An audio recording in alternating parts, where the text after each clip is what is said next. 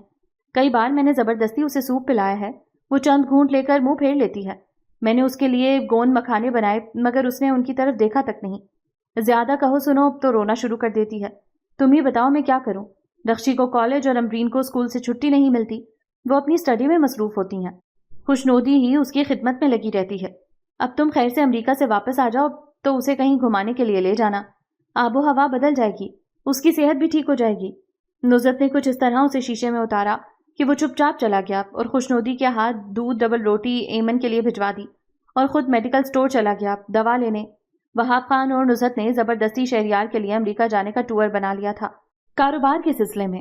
اصل میں ماں اسے یہاں سے ہٹانا چاہ رہی تھی، ان کی چال کو کوئی بھی نہ سمجھ پا رہا تھا، مگر شہریار سخت تذبذب میں تھا کہ ایمن کو اس حالت میں چھوڑ کر وہ کیسے چلا جائے۔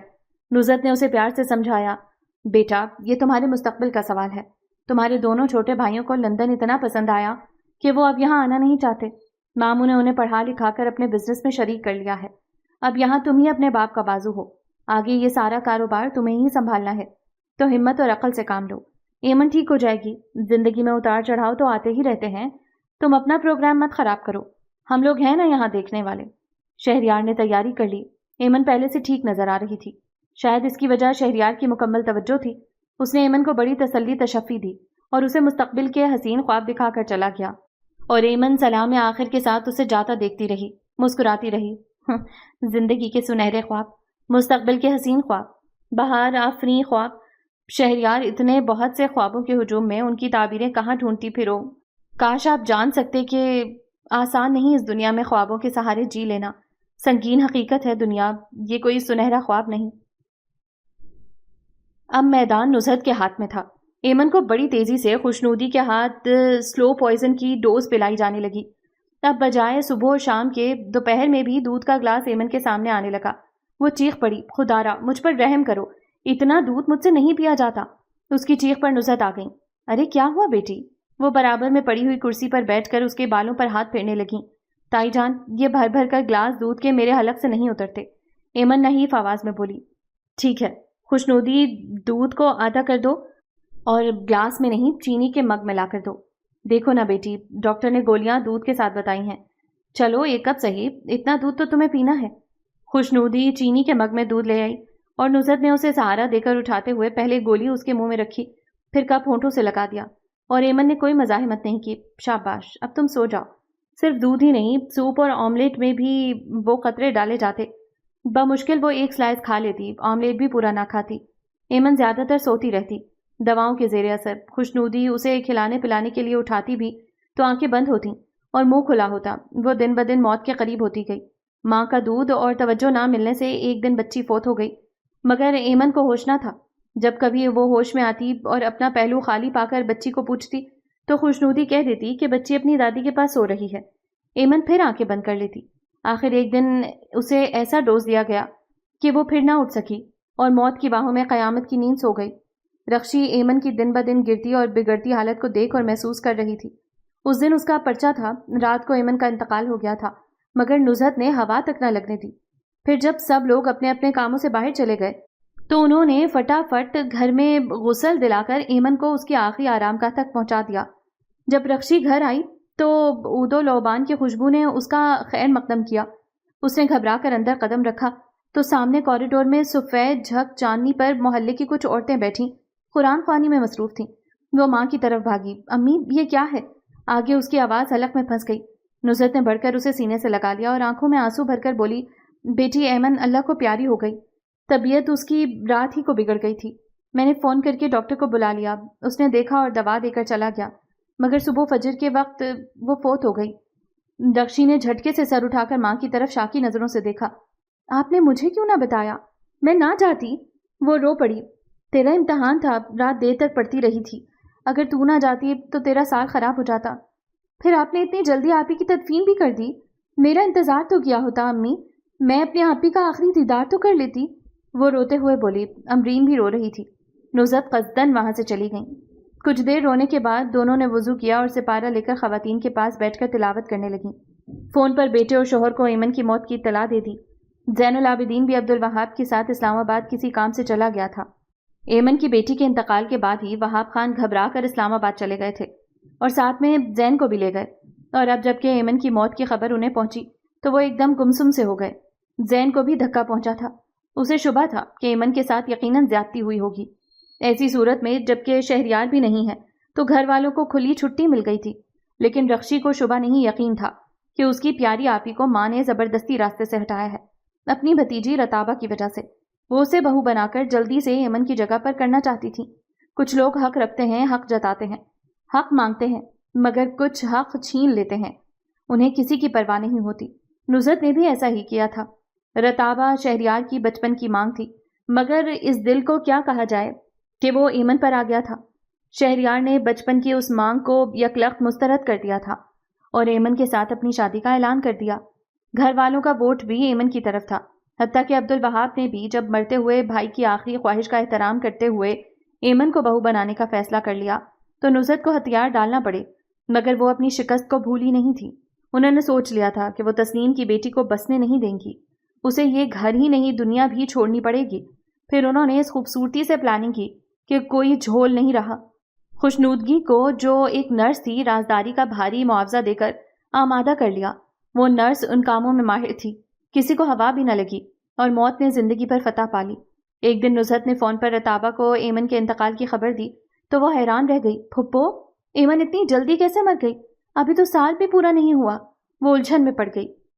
رتیب، اسے ٹی بی ہو گئی تھی، اس نے ہم سے یہ بات چھپائی، اسی عالم میں ڈیلیوری ہوئی تو طبیعت اور خراب ہو گئی۔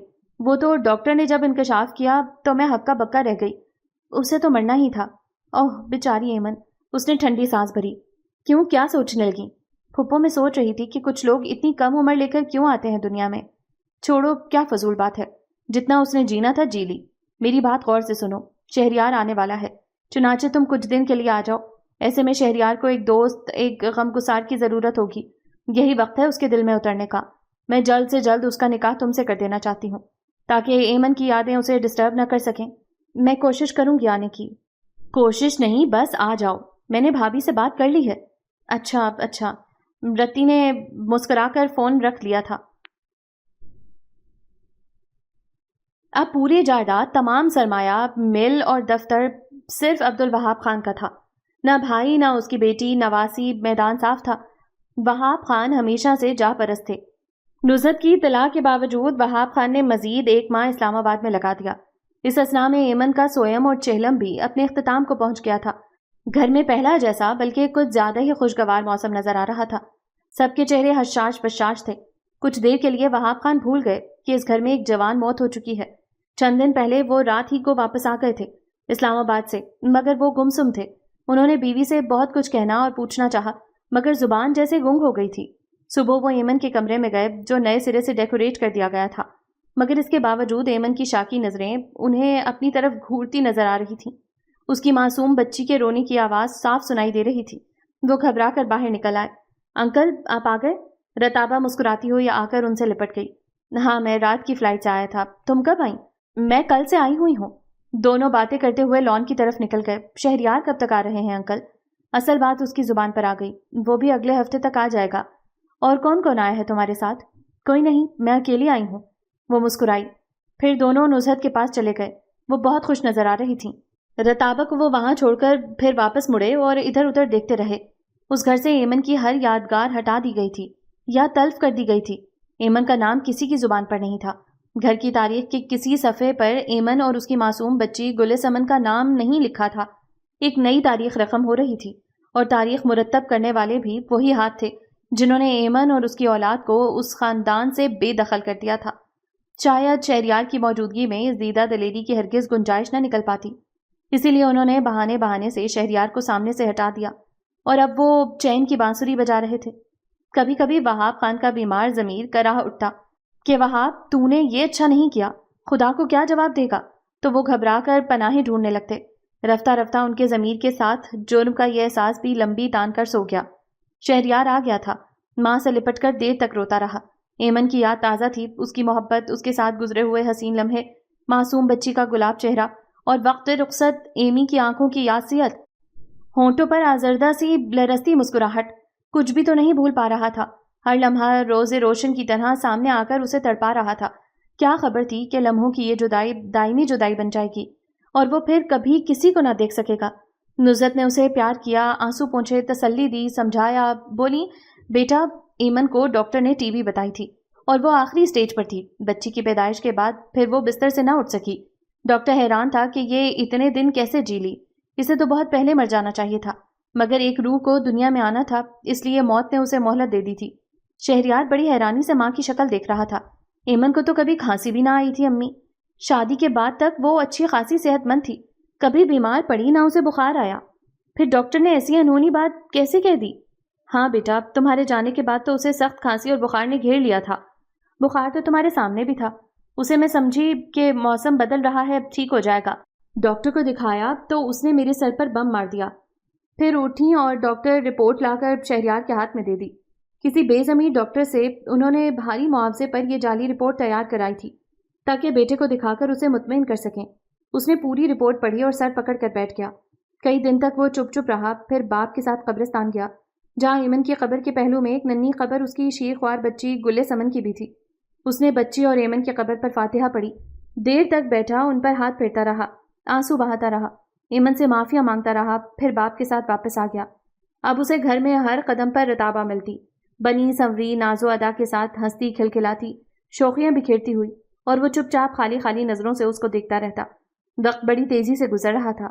اس کے سامنے حالات کا گورکھ دھندا اور نت نئے رنگ میں زندگی کے عجائبات تھے جو اسے ہر پہلو حیران کر رہے تھے۔ ایمن کو وہ صبر کر چکا تھا کہ شاید مشیت عزدی یہی تھی، مگر اس کی روح سے شرمندہ تھا، وہ اس کی حفاظت نہ کر سکا۔ اسے یہ اندازہ تو ہو گیا تھا کہ نفرتوں اور بیگانگی کے اس ماحول میں کوئی کب تک زندہ رہ سکتا تھا، جبکہ ایمن تو بڑے نازک احساسات کی مالک اور بڑی غیور لڑکی تھی۔ میرے خلوص اور محبت پر اسے کوئی شک نہیں تھا۔ یقیناً اس نے مجھے معاف کر دیا ہوگا، کیونکہ اس کا دل دریا تھا۔ اب مسئلہ رتابہ کا تھا۔ ایک دن نزہت نے آنکھوں میں آنسو بھر کر شہریار سے کہا، بیٹا بھول جا سب کچھ، وہ اتنی ہی مختصر زندگی لے کر آئی تھی، نہ بیمار ہوتی تو کوئی حادثہ اس کی موت کا سبب بن جاتا۔ رتابہ بہت اچھی لڑکی ہے، ہر چند کے ایمن سے تمہاری شادی ہونے پر میرے بھائی بھاوج مجھ سے ناراض تھے، لیکن اگر اب بھی میں ان کے آگے دامن پھیلاؤں تو وہ رتابہ کو میری جھولی میں ڈال دیں گے، انکار نہیں کریں گے۔ تمہیں شاید یقین نہ آئے، مگر یہ حقیقت ہے۔ ایمن کی موت پر اس نے بڑے آنسو بہائے ہیں، پورا قرآن شریف اسے پڑھ کر بخشا ہے۔ تمہارے حوالے سے وہ ایمن کی بڑی عزت کرتی تھی۔ میرے لال، وہ تمہاری زندگی کے سارے کانٹے اپنی پلکوں سے چن لے گی، تمہیں اتنی خوشیاں دے گی جس کا تم تصور بھی نہیں کر سکتے۔ شہریار نے سر اٹھا کر ماں کی طرف دیکھا۔ امی، آپ کی خوشی یہی ہے تو مجھے اعتراض نہیں، ایمن نہیں تو کوئی بھی ہو۔ اس کی آواز میں اداسی تھی۔ اے جیتے رہو میری جان، ماں نے اسے گلے سے لگا لیا۔